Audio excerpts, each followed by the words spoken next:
कोई नहीं है टक्कर में, कोई नहीं है टक्कर। जनता जाके कह दे मनीष भाई से कि क्यों पड़े वो चक्कर में, कोई नहीं है टक्कर में। हाँ हाँ हाँ, बिल्कुल बिल्कुल, ये बात जमानत जब्त हो रही है। से जन सुराज निकलने वाली।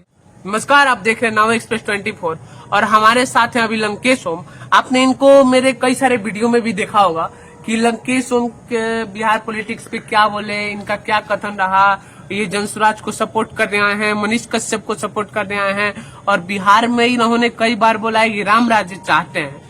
तो आज इनसे हम जानना चाहते हैं कि ये है कहाँ के, कहाँ काम करते हैं, इनका जन्म स्थान कहाँ है और ये अभी क्या चीज में कार्यरत हैं, और या मतलब ये सिर्फ जनसुराज को ही सपोर्ट करते हैं या अदर पार्टी में भी कुछ रुचि रखते हैं। तो सबसे पहले जनता आपसे जानना चाहती है कि आपका जन्म स्थान कहाँ हुआ और आप रहते कहाँ हैं? ये मेरा जन्म स्थान यूपी है, जौनपुर, और मैं मुंबई में हूँ, मुंबई में रहता हूँ मीन्स, और मुंबई में मैं पॉलिटिक्स करता हूँ। यहाँ जन स्वराज के समर्थन में आया हूँ, पीके सर के समर्थन में आया हूँ, मनीष भाई को चुनाव जितवाने के लिए आया हूँ, और मनीष भाई के साथ साथ और भी जो कैंडिडेट खड़े हैं जन स्वराज के, जहाँ तक जा सकता हूँ जा रहा हूँ। तो पब्लिक ये भी जानना चाहती है कि आप सिर्फ जन स्वराज के सपोर्टर हैं या फिर आप किसी और राजनीतिक पार्टी में इंटरेस्ट रखते हैं?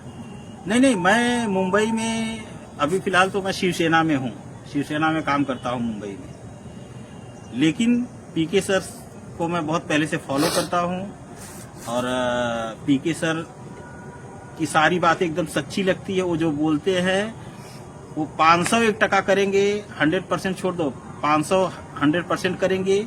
उनकी हर एक बात से मैं सहमत हूँ, उनको मैं बहुत लाइक करता हूँ और इसीलिए मैं जन स्वराज को सपोर्ट करने बिहार आ गया हूँ। तो पूरे विश्व में जिसके नाम का डंका बज रहा है और कोई नहीं, प्रशांत किशोर है, जिसने मुझे लगता है कि सिर्फ बिहार ही नहीं, सिर्फ भारत ही नहीं, पूरे विश्व के कुछ राज्यों की राजनीति तक में भूचाल ला दिया हो।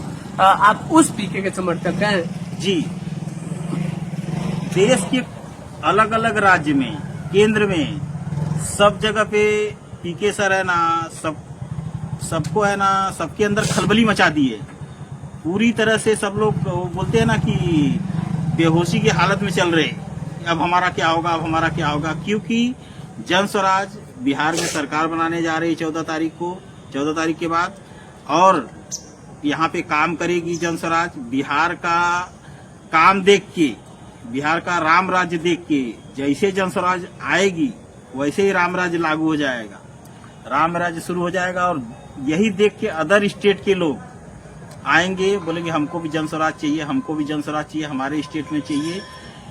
ऐसा करके पूरे हिंदुस्तान में जन स्वराज जाएगी और हर जगह से चुन के आएगी और जन स्वराज का प्राइम मिनिस्टर बहुत जल्दी बनेगा।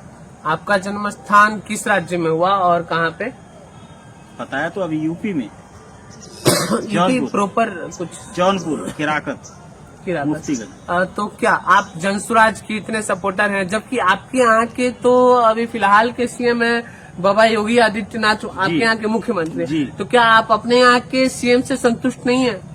नहीं, वो यूपी में वो भी थोड़ा काम कर रहे हैं, ऐसी बात नहीं है। थोड़ा तो नहीं, हकीकत देखिए तो काम तो उन्होंने बहुत किया है। काम किया है, काम कर रहे हैं, लेकिन बिहार में बिल्कुल काम नहीं हो रहा है, ये बात तो सच्चाई है। मतलब अदर स्टेट के लिए बीजेपी, समाजवादी पार्टी या फिर समता वगैरह जो भी कहिए, अलग अलग पार्टी सही हो सकती है, लेकिन आपके हिसाब से बिहार के लिए अगर कोई रामबाण बन के, कोई भगवान बन के कोई पार्टी आई है तो जन स्वराज पार्टी है, जन स्वराज ही बिहार को बदलेगी। पहले मैं आपको बता दूं, क्लियर कर दूं, योगी बाबा हैं, वो दबंग है, वो उनको पता है कि हमारे स्टेट के लिए क्या क्या लागू होता है। केंद्र से बोल के ले लेते हैं, नहीं देती छीन के ले लेते हैं योगी बाबा।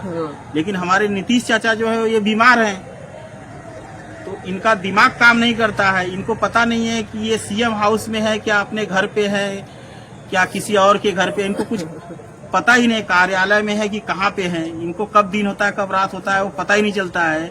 तो बिहार का विकास कहाँ से करेंगे? नीतीश चाचा को आप पागल बोल रहे हैं? पागल नहीं बोल रहा हूँ, बीमार बोल रहा हूँ। उनकी तबीयत ठीक नहीं है। अरे भाई हमारी आपकी भी तबीयत खराब हो जाएगी तो हम आप भी बच्चे बन जाते हैं, कुछ समझ में नहीं आता है, सिर्फ बिस्तर पकड़ लेते हैं। लेकिन उनको लोग जबरदस्ती बिठाए हुए बीजेपी वाले। इस चुनाव में 14 तारीख के बाद उनका बीजेपी वालों की ये सोच है कि 14 तारीख इलेक्शन निकल जाने तो बाद में इनको हॉस्पिटलाइज कर देंगे। लेकिन ऐसा बीजेपी जो सोच रहे ऐसा कुछ होने वाला नहीं है। जन स्वराज आ रही है। मैंने इन लोग के सोच पे पूर्णतः रूप से पानी फिर गया है। और एक बार जन स्वराज आई तो पूरे हिंदुस्तान की सभी पार्टियों में पानी फिर जाएगा। केंद्र राज्य कोई नहीं बचेगा, सब जो है वो डरने जलजला आ जाएगा। जन स्वराज का जलजला आएगा और इसमें कोई नहीं बचेगा। मतलब जो अदर पार्टियां हैं, अदर स्टेट के कैंडिडेट्स हैं, सीएम हैं, वो सब भी डरने लगेंगे। सब डर रहे हैं। अंदर से सबकी पतलून गीली है कि हमारा क्या होगा, हमारा क्या होगा। और फिलहाल अभी जो आप हैं वो चनपटिया विधानसभा में बैठे हुए हैं जी। तो यहाँ की स्थिति क्या है? और आपने यहाँ पे मुझे लगता है पूरा चनपटिया विधानसभा तो पिछले कई दिन से यहाँ पे है, घुमा है भी है जी। और अभी अगले कई दिन रहने वाले हैं आप? चुनाव तक में रहने वाले। चुनाव तक रहने वाले। तो मुझे लगता है बहुत सारे इस चनपटिया विधानसभा में बहुत सारे गांव घूमेंगे भी जहाँ पे नहीं घूमे।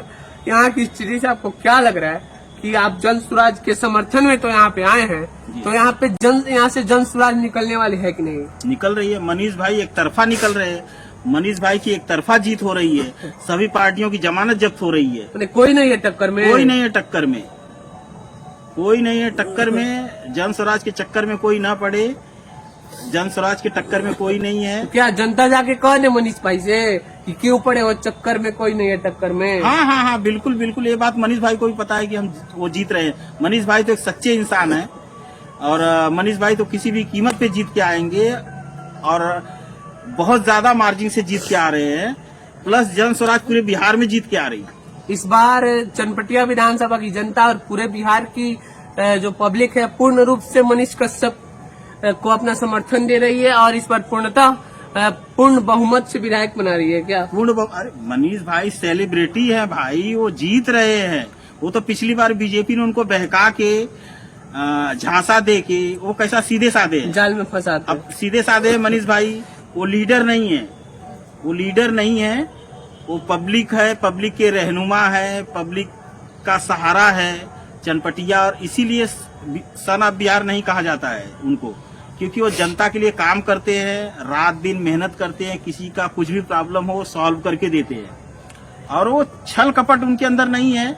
इसीलिए बीजेपी ने उनको छल कपट में, अपने छल कपट के जाल में फंसा के उनके साथ दुर्व्यवहार किया। उनको पूरी तरह से उनकी लाइफ मतलब जो भी है जर्नी, उनकी फ्यूचर जर्नी को खत्म करने की कोशिश किया। लेकिन ऐसा कुछ होगा नहीं। सच्चाई बहुत बड़ी चीज होती है, झूठ थोड़े दिन का होता है, सच्चा लॉन्ग लाइफ तक चलता है सच्चाई। और मनीष भाई देखो चुन के आ रहे हैं। और उनके जो विरोधी लोग हैं, उनके जो वोटर उनसे नाराज है, उनको वोट देना नहीं चाहते हैं, उनको आप किस प्रकार से कन्विंस करिएगा और उनको ऐसा क्या कहिएगा कि वो मनीष भाई के दीवाने हो जाए? नहीं, मैं भी घूम रहा हूँ, मैं भी मनीष भाई का प्रचार कर रहा हूँ। मुझसे भी कुछ लोगों ने सवाल किया कि पिछली बार ऐसा हो गया, रिटर्न चले गए। मैं बोला रिटर्न नहीं, वो बहकावे में आ गए। वो सीधे साधे इंसान है, वो नेता नहीं है। वो हमारे तुम्हारे बीच से निकले हुए हैं, हमारे तुम्हारे भाई है, एक साधारण परिवार के लड़के हैं। एक साधारण परिवार से निकले, गरीब फैमिली से है। ऐसे लोगों को तो